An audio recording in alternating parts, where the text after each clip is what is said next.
হ্যাঁ, শিক্ষার্থী বন্ধুরা, আমাদের আজকের টপিক কমপ্লিটিং সেন্টেন্সেস। এ বিষয়ের উপর এটি আমাদের 6th লেকচার। এর আগে আরও 5টি লেকচার দেওয়া হয়েছে। বিশেষ করে লেকচার 1 যারা দেখোনি তারা অবশ্যই দেখে নেবে, কারণ লেকচার 1-এর সাথে আজকের লেকচারের অনেক মিল রয়েছে। তো আসো আজকের আলোচনায়। আজকে মূলত আমরা একটি টার্ম নিয়ে কাজ করব, প্রোভাইডেড। আর এই প্রোভাইডেডের সাথে মাঝে মধ্যে দ্যাট যুক্ত থাকে। প্রোভাইডেড বললে যা বোঝানো হবে, প্রোভাইডেড দ্যাট বললে একই জিনিস বোঝানো হবে। এই জন্য পরীক্ষায় যেভাবেই আসে আমরা একই অ্যান্সার লিখব। আসো সরাসরি আমরা কাজে হাত দেই। প্রথম sentence, I can help you provided অথবা provided that। এই provided শব্দ দিয়ে আসলে যদি বোঝানো হয়, if মানে এই শর্তে যে, I can help you provided that, আমি তোমাকে সাহায্য করতে পারি এই শর্তে যে। এবার আসলে অ্যান্সার কীভাবে লিখেছি, I can help you আমি তোমাকে সাহায্য করতে পারি provided অথবা provided that, যাই থাকুক। ইউ ওয়ার্ক ফর মি, তুমি আমার জন্য কাজ করবে। আমি তোমাকে সাহায্য করতে পারি এই শর্তে যে তুমি আমার জন্য কাজ করবে। তো এখানে লক্ষণীয় দিক হচ্ছে ওয়ার্ক। দেখো এখানে দেয়া আছে ক্যান। এই ক্যান হচ্ছে প্রেজেন্ট টেন্স, তো সেটা দেখে আমরা ওয়ার্ক এখানে প্রেজেন্ট টেন্স ব্যবহার করেছি, ইউ ওয়ার্ক ফর মি। তো আমি এই একটা গ্যাপের জন্যে তোমাদেরকে 3টি অ্যান্সার দিচ্ছি। You work for me, you are honest, you obey the rules. তোমরা এই 3টির যে কোনো একটি চুজ করতে পারো বা অন্য কোনো কথাও তোমরা ইউজ করতে পারো, তবে শর্ত হচ্ছে প্রেজেন্ট টেন্স দিতে হবে। ওয়ার্ক একটা প্রেজেন্ট টেন্স, আর একটা প্রেজেন্ট টেন্স, ওবেই এটা একটা প্রেজেন্ট টেন্স, সাথে সাবজেক্ট তো থাকছেই you. I can help you provided you work for me, অথবা প্রোভাইডেড ইউ আর অনেস্ট, আমি তোমাকে সাহায্য করতে পারি যদি তুমি সৎ হয়ে থাকো। I can help you provided, আমি তোমাকে সাহায্য করতে পারি এই শর্তে যে তুমি রুলস মেনে চলবে, রুলসগুলো মেনে চলবে। তো এভাবে আমরা করতে পারি, আর জটিলতার কিছু নেই। তবে লক্ষ্য করব এখন এখানে যে কোশ্চেনে ক্যান দেয়া আছে,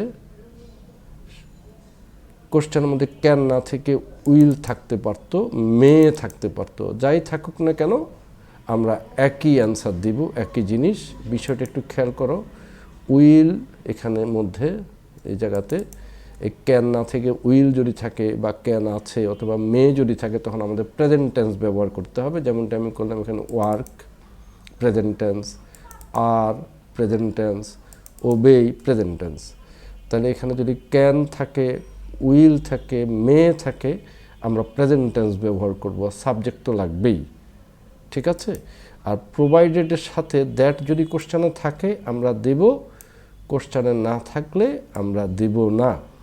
এবং মনে রাখবে, ধরো কোশ্চেনের মধ্যে দ্যাট নেই, টোটালি কোশ্চেনের মধ্যে দ্যাট নেই, তখন আমি আর নিজের থেকে বুদ্ধি করে কোনো লিঙ্কিং ওয়ার্ড দিতে হবে না, আমিও কিছুই দেব না।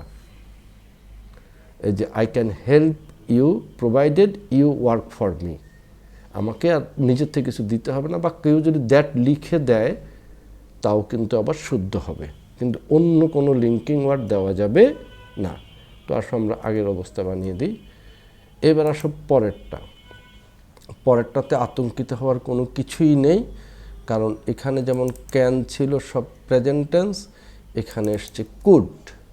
তো কুড দেখে আমরা বুঝতে পারছি এটা পাস্ট টেন্স, যার কারণে এখানে আগে যে অ্যান্সারগুলো লিখেছিলাম সেই অ্যান্সারগুলোই এখানে কপি করে দিয়েছি আমি সরাসরি। কারণ হচ্ছে যে নতুন কোনো চেঞ্জ নেই, এখানে শুধু পাস্ট টেন্স দিতে হবে। তোমরা লক্ষ্য করছো, ওয়ার্ক তার পাস্ট টেন্স দিয়েছি ওয়ার্কড, আর তার পাস্ট টেন্স দিয়েছি ওয়ার, ওবেই তার পাস্ট টেন্স দিয়েছি ওবেইড। কি দেখে দিলাম? এই কুড দেখে দিলাম। তো এখানে নিশ্চয় তোমরা লক্ষ্য করছো, এই কুড না হয়ে উড হতে পারে, মাইট হতে পারে, কুড তো আছেই। উড হোক, কুড হোক আর মাইট হোক, সকল ক্ষেত্রেই আমরা আমাদের অ্যান্সার দিতে গিয়ে পাস্ট টেন্স ব্যবহার করব। তো আমি তো একই গ্যাপের জন্য এখানে 3টা অপশান দিয়েছি। ইউ ওয়ার্ক ফর মি, তুমি আমার জন্য কাজ করবে। ইউ ওয়ার অনেস্ট, তুমি সৎ থাকবে। ইউ ওবেড দ্য রুলস, তুমি রুলগুলো মেনে চলবে বা মেনে চলতে। তো সে যাই হোক, তুমি এই অপশানসগুলো ছাড়া, এই অ্যান্সারগুলো ছাড়া অন্য কোনো অ্যান্সারও লিখতে পারো এই গ্যাপের জন্য। শর্ত হচ্ছে তোমাকে পাস্ট টেন্স দিতে হবে। তাহলে সহজে আমরা কী মনে রাখবো? প্রোভাইডেড অথবা প্রোভাইডেড দ্যাট, যেটাই থাকবে পরীক্ষা।